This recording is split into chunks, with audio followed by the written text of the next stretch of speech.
All right, y'all. First things first, I want to comment very briefly on Mr. Cummings' passing. For those of you who know, I was in Congress for a couple years with Mr. Cummings and on the committee with him. Had a chance to work with him on a day-in, day-out basis, and he would be missed. He was a classy guy, and I enjoyed much working with him. And the condolences from my family and all of the White House group to his family today. He will be sorely missed.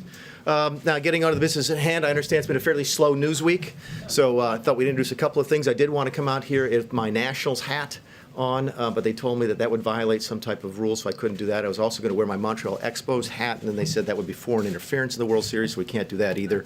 So we're going to talk about the G7. We talk about what we're going to do. We're going to announce today that we're going to do the 46th G7 Summit on June 10th through June 12th at the Trump National Doral facility in Miami, Florida.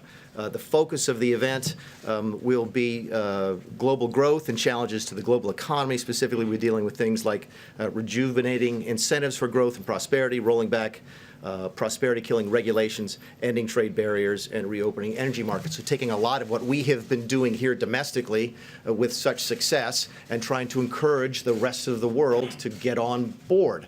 As we sit here and our economy does so well, you look all across the world right now, and the rest of the world is either at or near recession. And we really do think that we have hit on a formula that works not only here, but that would work overseas. We're going to take the G7 as the opportunity to try and convince other nations that they can have the same successes by following the same model. Now, let's talk about the site selection process, because I know you folks will have some questions about that. How do we go about doing this? First of all, we use a lot of the same criteria that have been used by past administrations. There's a long list of the accommodations on site, the ballrooms, bilateral rooms, the number of rooms, the photo ops, the support hotels that are there, the proximity to cities and airports, helicopter landing zones, medical facilities, etc. So we use the same set of criteria that previous administrations have used. We started with a list of about a dozen just on paper. And we sent an advanced team out to actually visit 10 locations in several states. We visited California, Colorado, Florida, Hawaii, Michigan, North Carolina, Tennessee, and Utah. We got that list down to just under 10, and the advanced team went out to visit those. And from there, we got down to 4 finalists that our senior team went out to look at. They looked at, I think it was 1 in Hawaii, 2 in Utah, and then the Mar-a-Lago facility in Florida. And it became apparent at the end of that process that Doral was by far and away the best physical facility for this meeting. In fact, I was talking to one of the advanced teams when they came back, and I said, what was it like? And he said, Mick, you're not going to believe this, but it's almost like they built this facility to host this type of event. If any of you have been there, you know that there's separate buildings with their own rooms, separate and apart from each building, so that one country could have a building, another country could have another, you folks could have your building for the press, and obviously the common areas are going to be perfect for our needs down there. Again, anticipating your questions, how is this not an emoluments violation? How is the president going to profit from this? I think the president has pretty much made it very clear since he's got here that he doesn't profit from being here. He has no interest in profit from being here. It's one of the reasons that he's not taken a salary since he's been here. He's given that salary to charity. Will not be profiting here. We had talked about the possibility of whether or not the president could actually do it at no cost. They understand there's difficulties with doing it that way. But we also have difficulties, obviously, if they charge market rates. So they're doing this at cost. As a result, it's actually going to be dramatically cheaper for us to do it at Doral compared to the other final sites that we had. So we're looking forward to that meeting. Again, June 10th through 12th of next year for the 46th G7. Now, my guess is, with that official part of the briefing finished, there's going to be some questions about a variety of things that are going on in the world. So if we can do something together, that would be great. Can we take the questions about the G7 first, go through those, and then we'll take a chance to maybe ask a couple questions about the other stuff before the end of the day. Eamon? Yeah, thank you. So how is this not just an enormous conflict of interest for the president to host the G7 at his own resort? And how will the president continue to criticize the Biden family for self-dealing at the same time he's doing this? Okay, a couple different things. First off, you're not making any profit. I think we've already established that. I think some. Marketing and branding opportunity. It's a huge. I've heard that before. I guess I've been the chief now for about 9 or 10 months, and I always hear it whenever we go to Mar-a-Lago. It's a huge branding opportunity. Whenever he plays, at Trump Mar-a-Lago, we play golf at Trump Bedminster. He goes to play golf at Trump up in Sterling, and everybody asks the question: is it not a huge marketing opportunity? I would simply ask you all to consider the possibility that Donald Trump's brand is probably strong enough as it is, and he doesn't need any more help on that. This is not like it's the most recognizable name in the English language and probably around the world right now. So no, that has nothing to do with it. That's why listen, I was skeptical. I was aware of the political sort of criticism that we'd come under for doing it at Doral, which is why I was so surprised when the advance team called back and said that this was the perfect physical location to do this. So I get the criticisms. So does he. Face it, he'd be criticized regardless of what he chose to do. But no, there's no issue here on him profiting from this in any way, shape, or form. What's the difference between this and what we're talking about, the Bidens? Well, first of all, there's no profit here. Clearly, there's profit to the Bidens. And second of all, I think if there's one difference as you look at between the Trump family and the Biden family, Trump family made their money before they went into politics. That's a big difference. Yes, sir. You said it's going to be done at cost. Do you have any idea, cost estimate, how much money you're looking at? And also, will it remain a G7, or do you envision Russia going out? Yeah, I don't have the numbers in terms of the cost. I do know that it was there was one of the ones I saw was it was almost half as much here. I don't want to butcher the numbers, but it was millions of dollars cheaper by doing it at Doral than it was at another facility, and that was roughly 50% savings. As to the G7, G8, look, that discussion is ongoing. The president has been very candid about that, about whether or not he wants to have Russia join the G7 again. They used to be members of that organization. And I think he's been fairly straightforward, not only to you folks, but to other leaders around the world, which is we go to the G7, and what dominates so much of the discussion? Russia, right? Russian energy, Russian military policy, the Russian economy. It dominates a lot of the discussion. Wouldn't it be better to have them inside and as part of those conversations? But I think that decision will be made later, and we'll continue to review it. Yes, ma'am. Thank you very much. G7 summits have been held for decades, so how can you make the argument that this is the best place to hold it? Surely there were other places that this could be held, and you can't make the argument that the president's not going to profit because we can't know how much he might profit in the future, right? Yeah. To your first point, again, I think it's the profit one. Again, he's not making any money off of this, just like he's not making any money from working here. And if you think it's going to help his brand, that's great, but I would suggest that he probably doesn't need much help promoting his brand. So we'll put the profit one aside and deal with a perfect place. I mean, who was here for the last time was at Camp David? Was that the perfect place? In fact, I understand the folks who participated in it hated it and thought it was a miserable place to have the G7. It was way too small. It was way too remote. My understanding is the media didn't like it because you had to drive an hour in a bus to get there either way. I take your point, but there have been other G7 summits. I've attended Yeah. numerous G7 summits that have been Well, look, perfectly fine according to the leaders we who looked at- attended them. How can the White House really make the argument that this was the only place that the G7 summit could be? It's not the only place. It's the best place. Those are two different things, okay? But we had There dates. could be other good places without the There's president. plenty of other good places in this country to hold a large event. There's no question about it. Some of the limitations, we wanted it at a specific time. We wanted it in early June, so that limits it a little bit. Then there's difficulties with going various places. Some places don't have the transportation that you need. I mean, there was one place, I won't say where it was, where we actually had to figure out if we were going to have oxygen tanks for the participants because of the altitude. So yeah, there's limitations at other places. We thought of the 12 places that we looked at, and you'd recognize the names of them if we told you what they were, that this was by far and away the best choice. Yes, ma'am. Very quickly, this is a business of optics. How is the president going to stand on a debate stage if, in fact, Vice President Biden wins the nomination and try to make an argument that he profited off of his vice presidency? He's going to do that extraordinarily well. Yes, ma'am.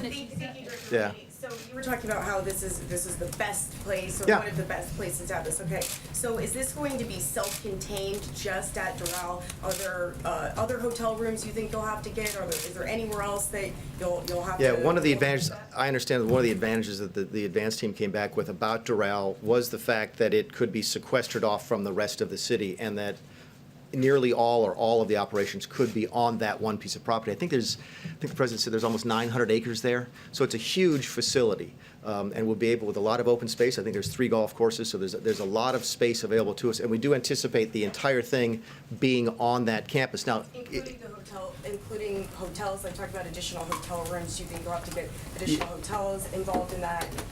Yeah, I'm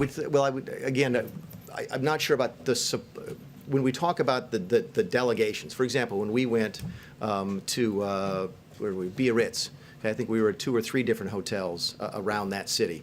That would not be the case here. The American delegation would stay on campus. The British delegation will stay on campus. The Germans will stay on campus. And you folks will be there. Whether or not there'll be other folks who are using up hotel rooms in the Miami area, I can't speak to that. Question about local authorities. What local authorities have you been in contact with about this? Yeah, I haven't asked that question, but we do that as part of the advanced team. We'll do that with each of the groups that we work with, but I'm not familiar with those. Yes, ma'am. Yeah, a video shown last weekend at that resort, actually, a doctored video showed the president killing members of the news media and his political opponents. Why do you think he hasn't spoken directly about the sentiment behind that video? Have you asked him? I'm sure. You guys face it. Oh, but we put out a statement. You had a chance to ask him that question yesterday, and you asked him something else, which is fine. But hold on a second. Your question was why he hasn't asked it. We did as a White House. We listened. We didn't like that. I think we condemn that. That's not. He's the president. He has What Twitter do you with think? 65 We million didn't. followers. We did not. Did you think that we would? I mean, that doesn't sound like a very strong Oh, condemnation. come on, John. I mean, it was awful. This- I mean, I remember seeing the movie. No, that has no place here. I think we've condemned that. I don't know if he's seen it or not. I have. Will the Yes, sir. president come before the cameras and say the same, Mr. Appreciate it. Mulvaney? I Will the president come understand, before the cameras and say I the same? Go understand ahead. that you're trying to put it in a place that you think is the best. Yeah. And maybe save the taxpayers some money, which is important for all of us. But sometimes because of the appearance of impropriety, Yeah. you don't make that call. Can you at least understand and acknowledge that just the appearance of impropriety makes this wince-inducing, and maybe this is something that you want to reconsider? How did that conversation go in the room? The president knows that. Listen, the president, we know the environment we live in. You all know the environment that we live in. And he knows exactly that he's going to get these questions and exactly get that reaction from a lot of people. And he's simply saying, okay, that's fine. I'm willing to take that.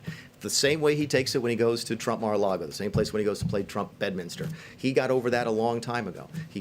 We absolutely believe this is the best place to have it. We're going to have it there, and there's going to be folks who will never get over the fact that it's a Trump property. We get that, but we're still going to go there. Yes, ma'am. Thank you, Mr. Mulvaney. Aside from what your advanced team did to look for the perfect place, Yeah. what role did the president play in selecting Doral, including getting it on the initial list of 10 or 12 places in the first place? Yeah, I think that's a fair question. We sat around one night, we were back in the dining room, and I'm going over it with a couple of our advanced team. We had the list, and he goes, what about Doral? And I was like, that's not the He's craziest one that idea. initially brought it up. It makes perfect sense.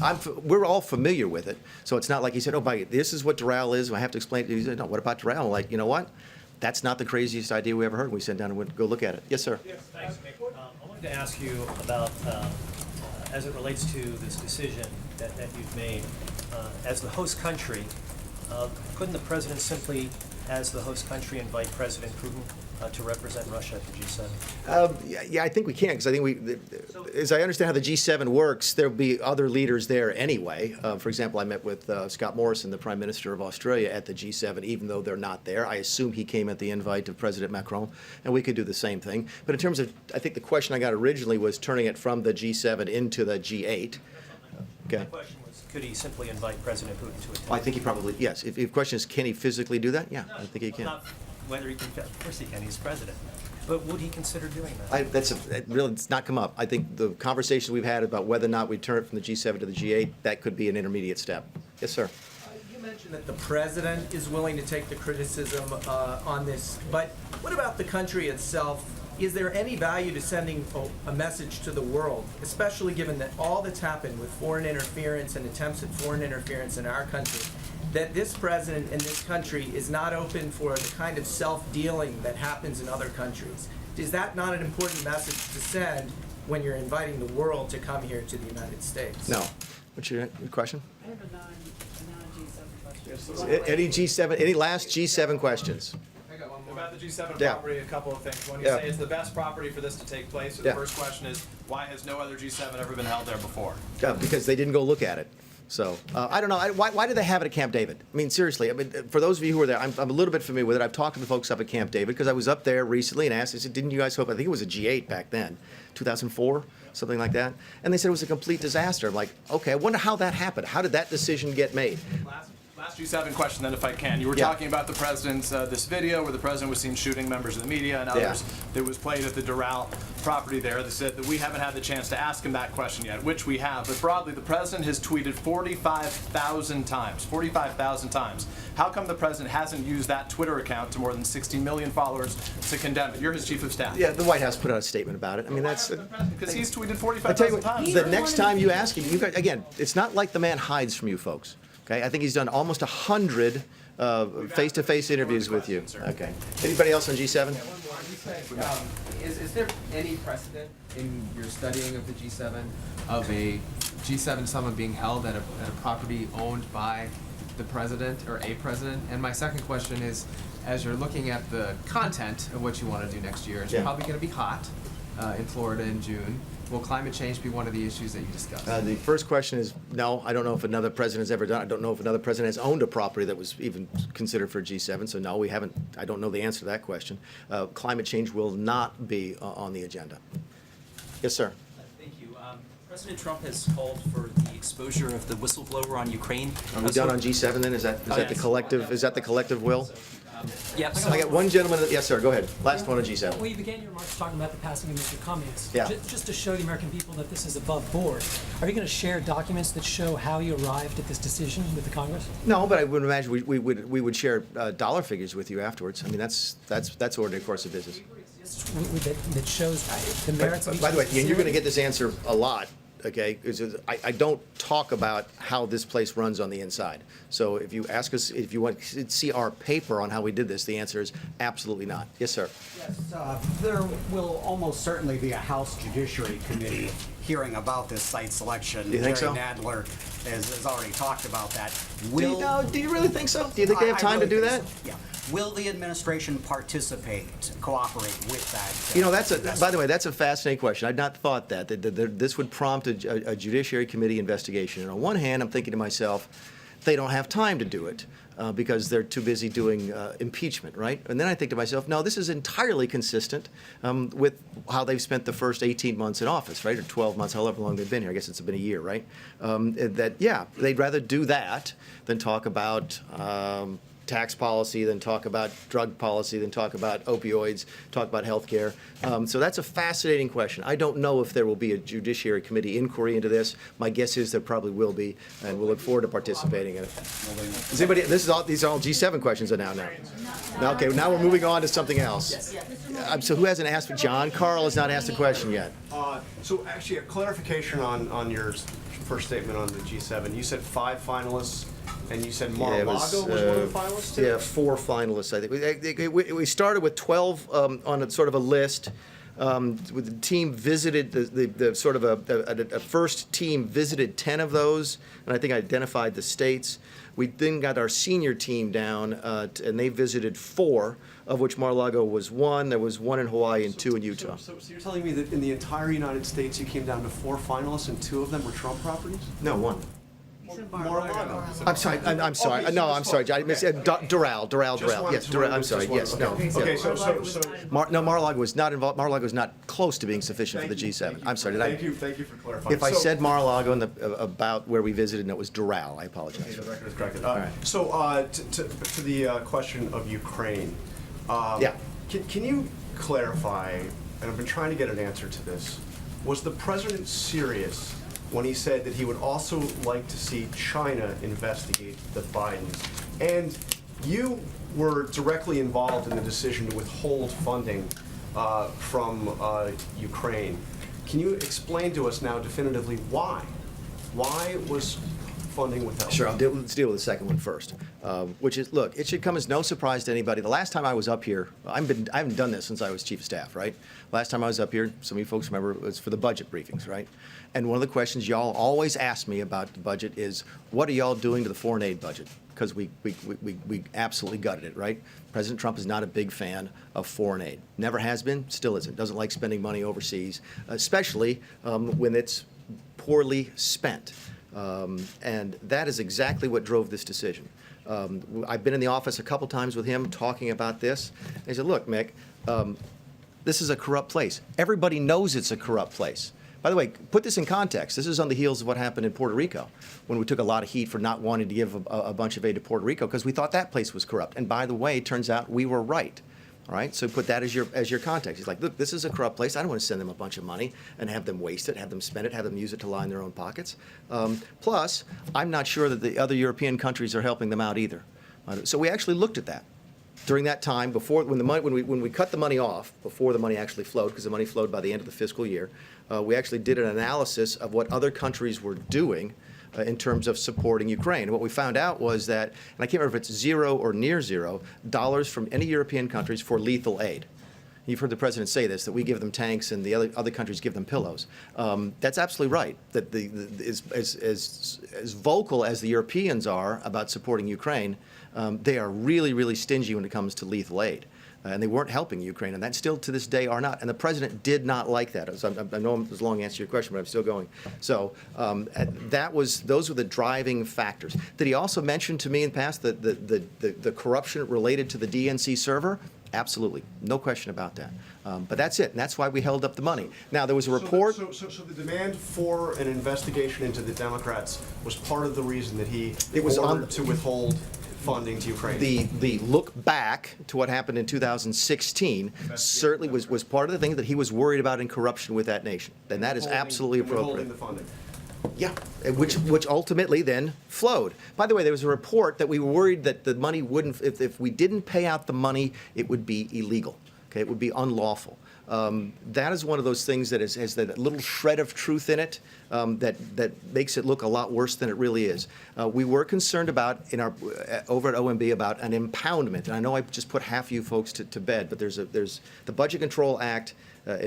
Budget Control Impoundment Act of 1974 says that if Congress appropriates money, you have to spend it. Okay, at least that's how it's interpreted by some folks. And we knew that money either had to go out the door by the end of September, or we had to have a really, really good reason not to do it. And that was the legality of the issue. But to be clear, what you just described is a quid pro quo. It is funding will not flow unless the investigation into the Democratic server happen as well.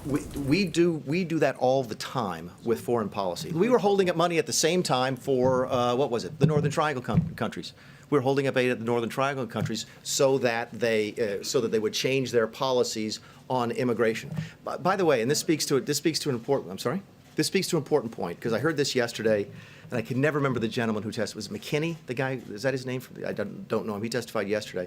And if you believe the news reports, okay, because we've not seen any transcripts of this. The only transcript I've seen was Sondland's testimony this morning. If you read the news reports and you believe them, what did McKinney say yesterday? Well, McKinney said yesterday that he was really upset with the political influence in foreign policy.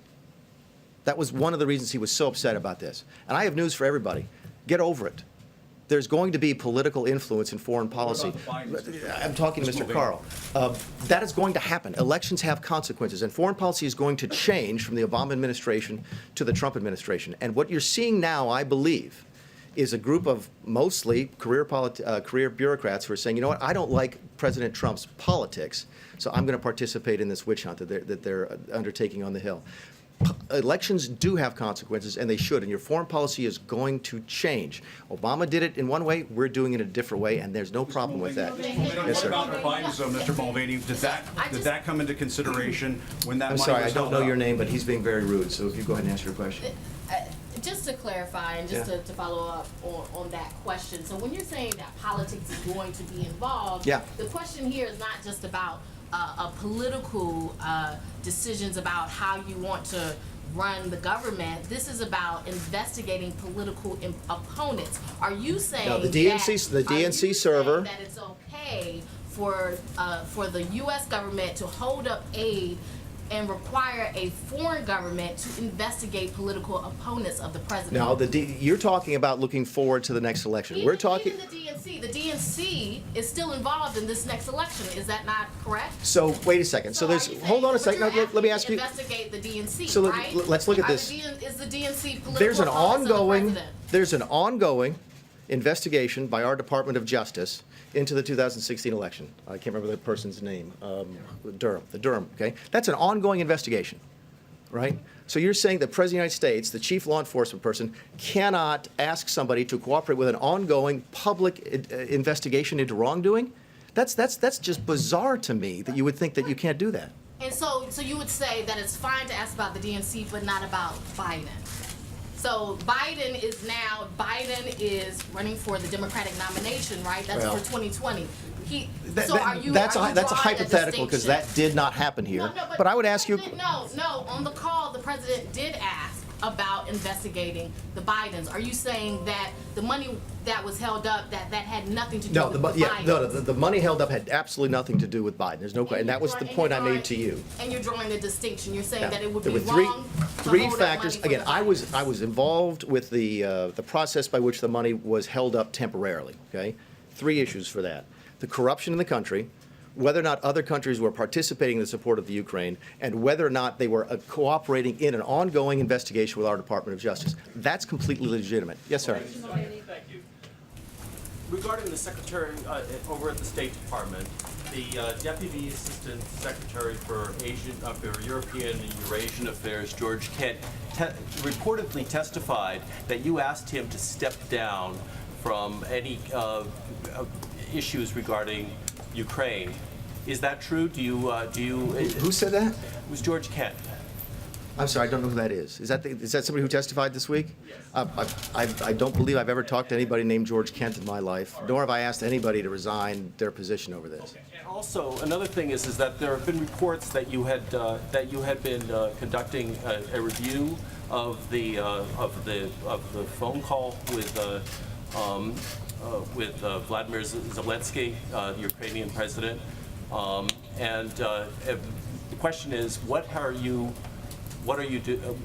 Is that true? Do you acknowledge that you've been conducting that review? Or was the call just perfect, as the president has said? Again, no one here had any difficulty with the call. We do think the call is perfect. We don't think there's any difficulty with the call at all. I've read it several times. By the way, it was not on the call.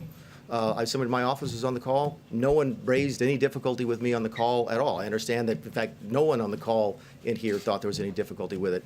Let's get to your point about what we're doing inside. So was this an attempt to actually uncover the whistleblower? No. Here's what it is. It's like, look, if you're having the House do what they're going to do, doesn't it simply make sense for us to sort of try and find out what happened?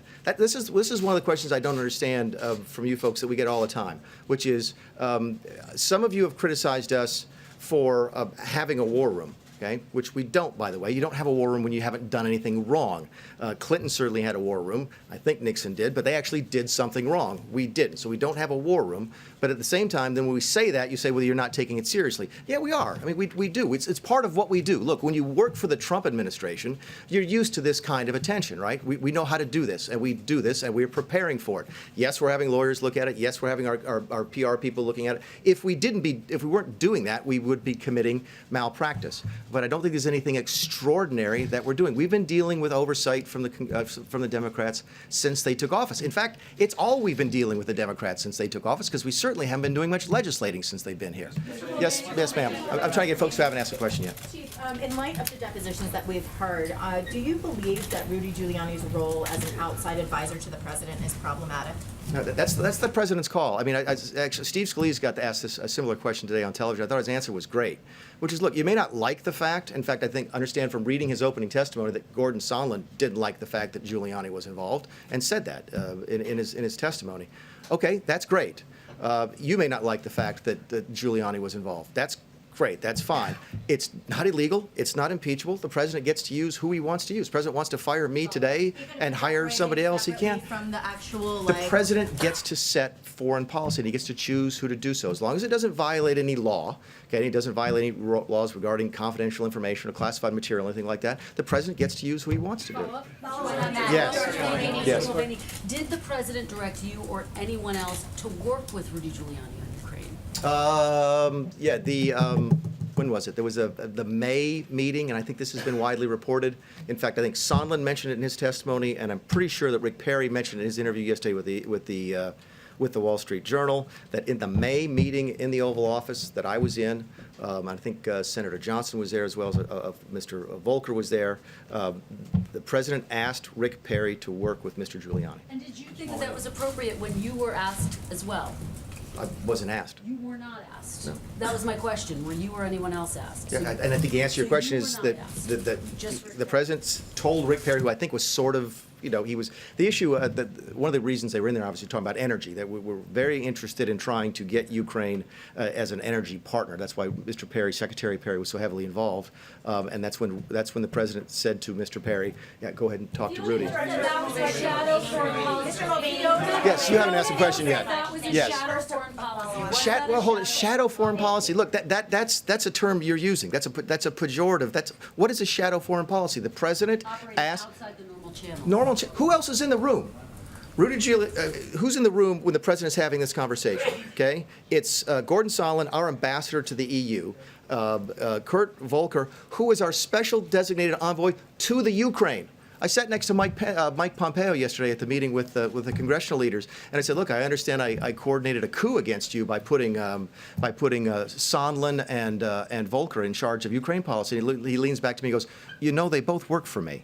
There's not a shadow policy here. The president is entitled to have whoever he wants to work. I'm 100% comfortable with that. Yes, sir. Oh, I'm sorry. I did. Yes, I'm sorry. No Yes. problem. First, to follow on that question, can you describe the role that you played in pressuring Ukraine to investigate the Bidens? And secondly, none. can you walk us through the meeting that President Trump was dangling over Volodymyr Zelensky to happen right here at the White House? What were the preconditions of that meeting, and was investigating Burisma one of them? The first answer to your question is none. I didn't have any. What was your question? What did I do to Ukraine or something? Nothing. Did you do anything to pressure Ukraine to investigate the Bidens? No. So what's the second question? The second question is about the meeting that was he supposed dangled? to happen Oh, that's here at the interesting. White House between the two presidents. Yeah, Can you walk us through the discussions for that meeting? What was on the table for a precondition, and was the investigation of Burisma ever brought up as a condition to meet with President Trump? No, not to me, and not to anybody I know of.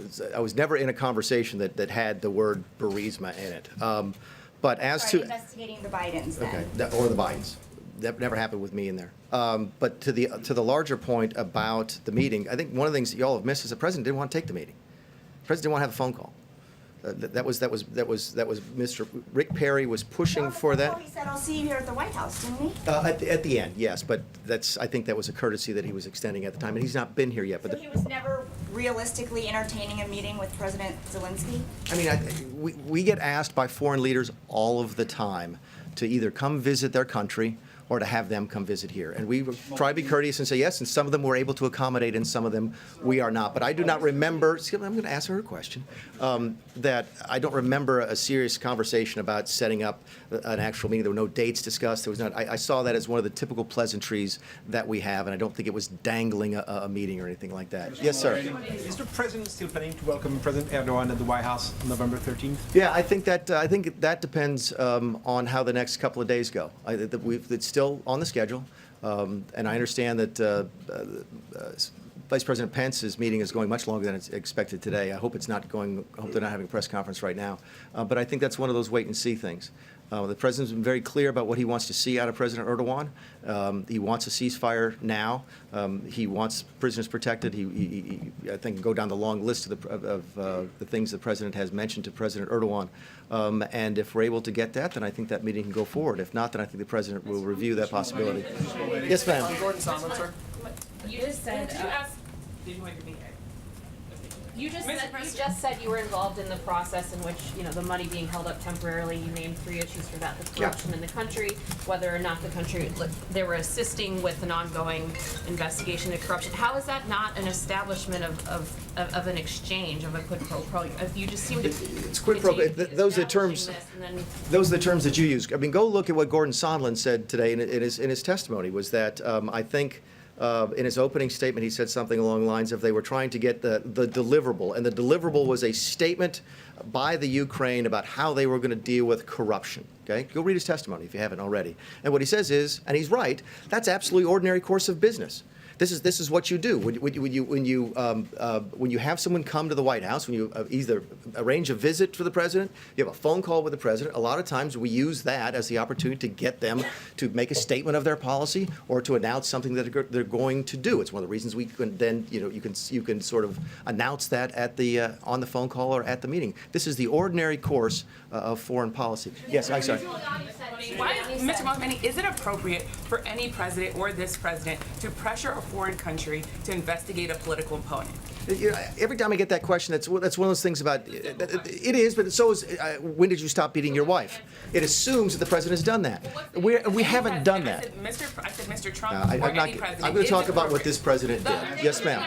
The president's personal attorney, Rudy Giuliani, said he sees his work as the president's personal attorney as intertwined with the president's national agenda when it comes to Ukraine. Do you see those issues as intertwined? Is his political interest as a president, as a political candidate, is that intertwined with the national interests? Yeah, I don't know how to answer that question except that, I mean, Mr. Giuliani is his personal lawyer, and the president wants to use him. For a personal attorney to be working in Ukraine on issues that are supposed to be national issues. Mr. Giuliani says there's an attorney-client privilege issue because he was working in the president's interest. Is that appropriate for his personal attorney to be working in his interest? I don't know of anything inappropriate about that. Yes, sir. Mr. Mulvaney. Oh, yeah, I'm sorry, the lady in the back is very nice. Yes, ma'am. Thank you, Mr. Mulvaney. You said that the U.S. foreign policy will change, not like in previous administrations. How does the president respond about the North Korea's break off talks with the U.S. recently? If the question is responding to breaking off talks, is there news in the last couple of days on that? Yes, October 5th, Stockholm and Sweden. Okay, I'm sorry, I'm just not briefed on that, I apologize. Yes, sir. Thank you, Mr. Mulvaney. Yeah, and I'll take one more after this. There have been published reports that you were objecting within the president's official family to the appointment of Ken Cuccinelli as to head up the Department of Homeland Security. Is that so? And if so, what is your objection to his possible appointment? I have none, and I think Ken will be good at the job. Yes, ma'am. Sorry, did I really ignore you the whole time you're sitting in the front row and I haven't asked you a question yet? I'm sorry. Same with me, Mr. Mulvaney. So if there was no quid pro quo in the call, if it was routine, if he didn't even want to do it, and it's all's on the up and up, why did it have to go into this more restrictive server? Why was it moved from the one server to the other? All right, let's good. I'm glad we got that. It's a good one to finish on. I'm not going to answer your question the way you want me to, but I'm going to answer your question, so give me just a second. I am not going to sit here and talk about how we handle classified information in this building, okay? I got a couple questions before about my private conversations with the president. I don't talk about those either. I'm not going to talk about that, but I do want to address it, and here's why. There's only one reason people care about that, right? And it's because they think there's a cover-up. They hope some of them hope that there's a cover-up, that, oh my goodness gracious, there must have been something really, really duplicitous, something really underhanded about how they handled this document, because there must be a cover-up, because there's always a good cover-up when we've got an impeachment, right? Nixon had a cover-up of the tapes, Clinton had a cover-up of the relationship with Lewinsky. There must be a cover-up here, right? Let me ask you this. If we wanted to cover this up, would we have called the Department of Justice almost immediately and had them look at the transcript of the tape, which we did, by the way? Right? If we wanted to cover this up, would we have released it to the public? And by the way, I'm glad that now all of this concern about how the document has been edited and what do these ellipses stand for, because I heard Adam Schiff go on television yesterday, or yesterday, the day before, and say, we don't need to hear from the whistleblower anymore, because now we have the transcript, or the memorandum of communication, or memorandum of document, okay? Everyone wants to believe there's a cover-up. You don't give stuff to the public and say, here it is, if you're trying to cover something up. So I'm not going to answer your question by explaining how we handle documents in this building. All I'm telling you is that you can stop asking the questions in there because there's no cover-up, and I can prove it to you by our actions. Look, I know we could do this all night. No, I'm not going to take any more. But it's nice to see everybody. Thanks again. All right.